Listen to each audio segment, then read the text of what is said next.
Hello, good day. Andito po kami ngayon sa Tao Elevate Head Office at meron po tayong OFW na nag-check-in ng 6 figures. Grabe. At andito sa ngayon sa office para tanungin at interviewin siya kung paano niya ginawa yung business. Ma'am, Hello guys, to all OFW.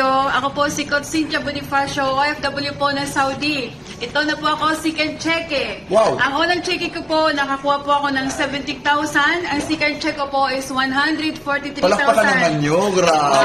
Yan. Sinimulan ko po yung negosyo last year lang. So, ginawa ko po siya. Nag-goal po ako ng 31 accounts. 31 accounts, palakpakan naman natin yan. Natapos ko po yung 31 accounts 2 months ago lang talaga. Galing. Ako po ay 2 years and 7 months sa OFW po ng Saudi.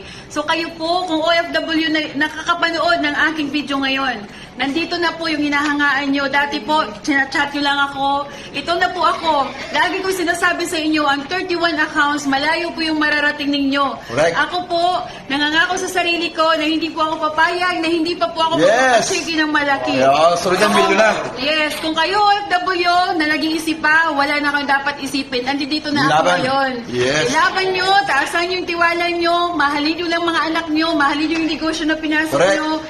Huwag kayong mag-isip na ang pera nyo napupunta sa wala. Mas matakot kayo sa pera nyo pinapadala kasi wala kayong makikita pag uwi nyo. Correct, Dito correct. ngayon, may pang-Jollibee ka, lahat na gusto mong mabili mo. Kasi yung sa baba may pagkain dito. Yes. Guys, Thank you. Grabe. Congratulations, guys. Oh, diba?